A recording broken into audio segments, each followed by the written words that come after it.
بسم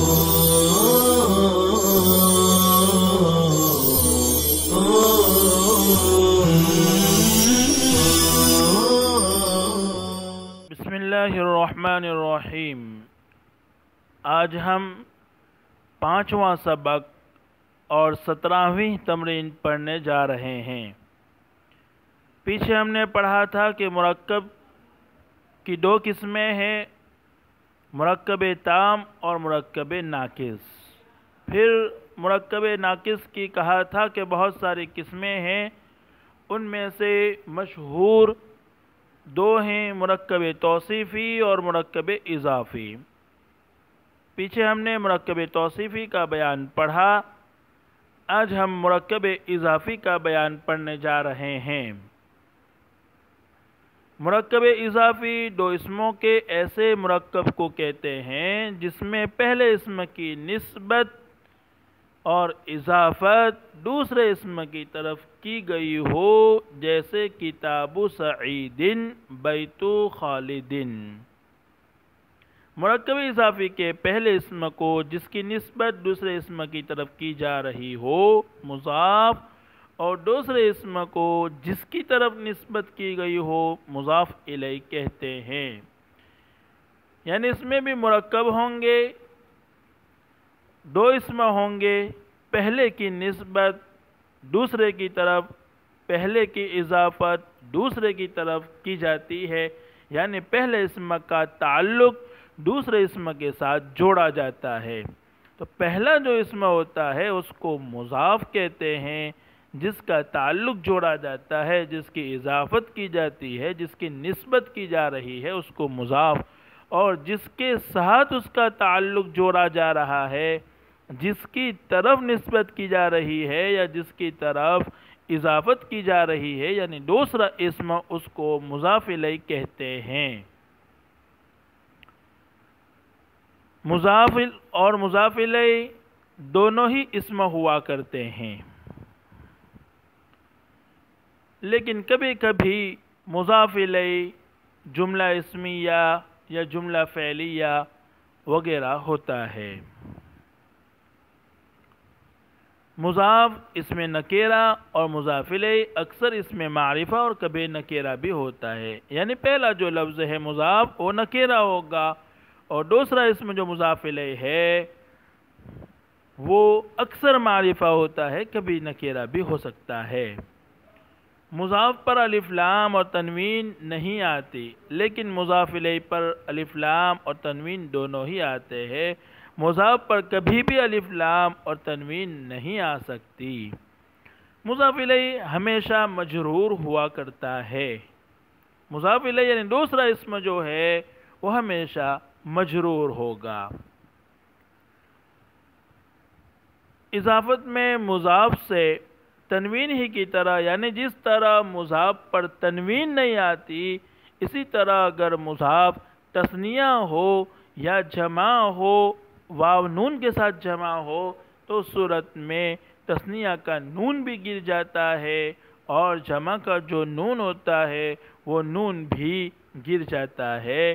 جیسے مثال ہے مسلمون اور الہند، جب دونوں پہلے کی اضافت دوسرے کی طرف کی گئی تو بولیں گے مسلمو الہند، اور کتابانی خالد سے نون گرا کر بولیں گے کتابہ خالد وغیرہ۔ کبھی ایک ہی ترکیب میں کئی مضاف الیہ ہوتے ہیں، یعنی کبھی ایسا بھی ہوتا ہے کہ اس مرکب میں کئی مضاف اور کئی مضاف الیہ ہوتے ہیں، جیسے بابو بیتی صدیقی کا، تو اس میں جو اخیر میں کاف ہے وہ مضاف الیہ ہے، اور صدیق جو ہے وہ مضاف ہے۔ پھر صدیق مضاف اور کاف مضاف الیہ، مضاف الیہ دونوں مل کر اس سے پہلے جو بیت ہے اس کا مضاف الیہ ہے۔ پھر بیت مضاف اور صدیقی کا مضاف الیہ دونوں مل کر بابو کا مضاف الیہ بنتے ہیں۔ اس طرح اور بھی اس سے زیادہ بھی مضاف اور مضاف الیہ ہو سکتے ہیں۔ اب چونکہ پہلا لفظ اس مثال میں بابو ہے جو مضاف ہے، تو اس پر الف لام اور تنوین تو نہیں آ سکتی، اس لیے کہ وہ مضاف ہے۔ دوسرا لفظ جو ہے بیت، چونکہ وہ مضاف الیہ ہے اس لیے اس پر کسرہ اور جر آیا، لیکن چونکہ واپس وہ مضاف بھی بن رہا ہے اس لیے اس پر الف لام اور تنوین نہیں آئیں گے۔ اسی طرح صدیق چونکہ وہ مضاف الیہ ہے تو مضاف الیہ ہونے کی وجہ سے اس پر کسرہ آیا، جر آیا، لیکن چونکہ وہ واپس مضاف بن رہا ہے اس لیے اس پر الف لام اور تنوین نہیں آئے۔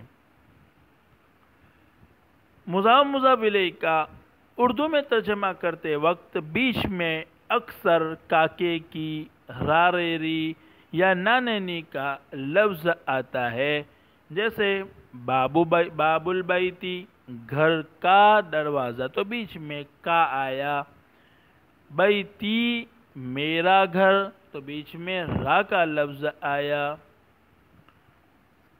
اسی طرح نانینی بھی آتے ہیں، جیسے بیتنا اپنا گھر وغیرہ۔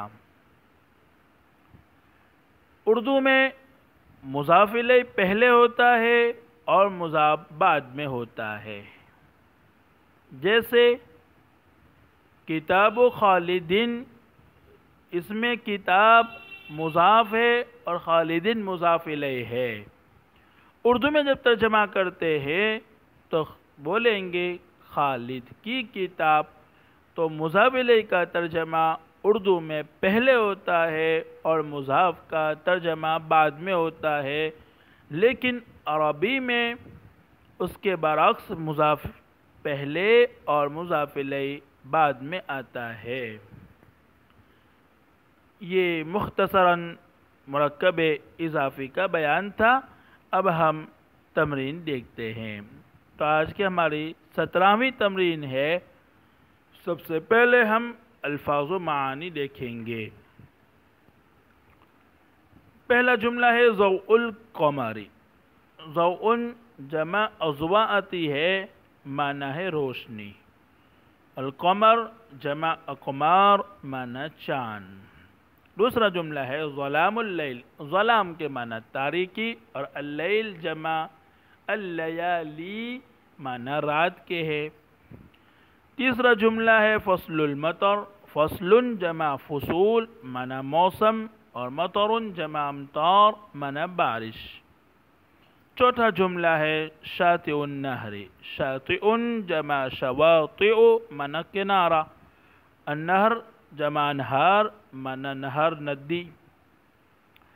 پانچواں جملہ ہے جمال۔ یہ مصدر ہے باب کرما سے، معنی خوبصورت ہونا۔ الطبیعہ معنی قدرت، قدرتی۔ چھٹا لفظ ہے آیت اللہ۔ آیت جمع آیات، معنی نشانی۔ ساتواں جملہ ہے نبات الارض۔ نبات جمع نباتات، معنی شادابی، سبزی، زمین پر اگنے والے پودے وغیرہ۔ الارض جمع ارضون و اراض، معنی زمین۔ آٹھواں جملہ ہے سنام الجبل۔ سنام جمع اسنمۃ، معنی ہر چیز کا بالائی حصہ، اوپر والا حصہ۔ الجبل جمع جبال، معنی پہاڑ۔ نواں جملہ ہے غصن الشجر۔ غصن جمع اغصان، معنی ٹہنی۔ الشجر جمع اشجار، معنی درخت۔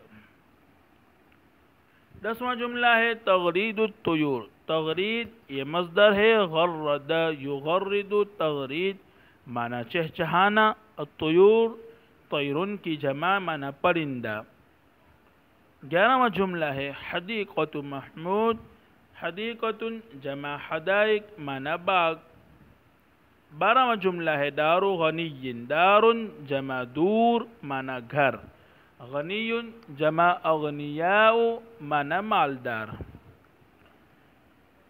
13واں جملہ ہے اکرام الضیوف۔ اکرام یہ باب افعال سے مصدر ہے، معنی اکرام کرنا، احترام کرنا۔ الضیوف یہ ضیفن کی جمع ہے، معنی ہے مہمان۔ 14واں جملہ ہے خدمت الدین۔ خدمت جمع خدمات، معنی خدمت، الدین جمع ادیان معنی دین مذہب۔ اب ہم ترجمہ دیکھتے ہیں۔ پہلا جملہ ہے ضوء القمر، چاند کی روشنی۔ اردو میں جب ترجمہ کیا تو مضاف الیہ القمر ہے، اس کا ترجمہ پہلے کیا۔ اس جملے میں ضوء مضاف ہے، القمری مضاف الیہ ہے۔ پہلے ہم نے کہا کہ ضوء مضاف اور مضاف پر الف لام اور تنوین نہیں آتے، اس لیے ضوء پر الف لام اور تنوین نہیں آئے، اور القمری چونکہ مضاف الیہ ہے اس لیے اس پر کسرہ اور جر آیا ہے۔ دوسرا جملہ ہے ظلام اللیل، رات کی تاریکی۔ ظلام مضاف ہے، اللیل مضاف الیہ ہے۔ چونکہ ظلام مضاف ہے اس لیے اس پر الف لام اور تنوین نہیں آئے، اور اللیل مضاف الیہ ہے، اس پر الف لام آ سکتا ہے لیکن اس پر جر اور کسرہ آئے گا۔ تیسرا لفظ ہے فصل المطر، بارش کا موسم۔ اردو ترجمہ کرتے وقت مضاف الیہ جو المطر ہے اس کا ترجمہ پہلے کرنا ہے، اور مضاف جو الفصل ہے اس کا ترجمہ بعد میں کرنا ہے۔ بولیں گے بارش کا موسم۔ بیچ میں لفظ کا آ رہا ہے، بارش کا موسم۔ اردو میں اکثر کاکے کی راریری نانے نی میں سے کوئی لفظ آتا ہے۔ چوتھا جملہ ہے شاطئ النہر، ندی کا کنارہ۔ شاطئ مضاف، النہر مضاف الیہ ہے۔ ترجمہ کرتے وقت بیچ میں لفظ کا آ رہا ہے، نہر کا کنارہ۔ پانچواں جملہ ہے جمال الطبیعتی، قدرتی خوبصورتی۔ قدرت کی خوبصورتی یعنی قدرتی خوبصورتی۔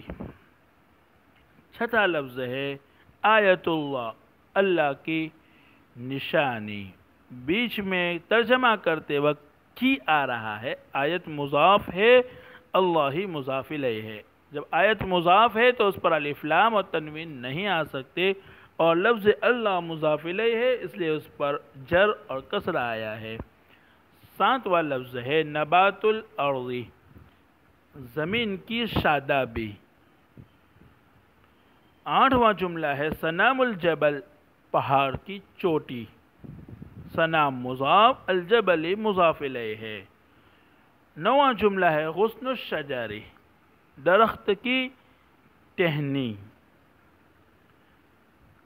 دسواں لفظ ہے تغرید الطیور، پرندوں کا چہچہانا۔ تغرید مضاف، الطیور مضاف الیہ ہے۔ بیچ میں ترجمہ کرتے وقت لفظ کا آ رہا ہے، الطیور مضاف الیہ ہے اس لیے اس پر کسرہ اور جر آیا ہے۔ 11واں جملہ ہے حدیقۃ محمود، محمود کا باغیچہ۔ 12واں لفظ ہے دار غنی، ایک مالدار کا گھر۔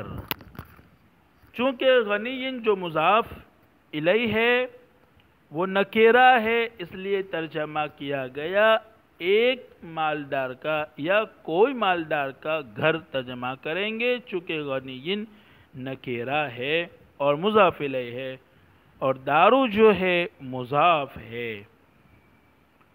مضاف پر تنوین اور الف لام نہیں آ سکتے، جبکہ مضاف الیہ پر الف لام اور تنوین آتے ہیں۔ اوپر کی مثالوں میں الف لام ہے، اور اس مثال میں غنی پر تنوین آ رہی ہے۔ 13واں جملہ ہے اکرام الضیوف، مہمانوں کا اکرام۔ اور 14واں جملہ ہے خدمت الدین، دین کی خدمت۔ امید ہے طلبہ اس کو بغور سماعت فرما کر اپنے کاپی میں لکھنے کا اہتمام فرمائیں گے، اور آگے والی تمرین آنے سے پہلے آگے والی تمرین اپنی کاپی میں لکھ کر تیار رکھیں گے۔ السلام علیکم ورحمۃ اللہ وبرکاتہ۔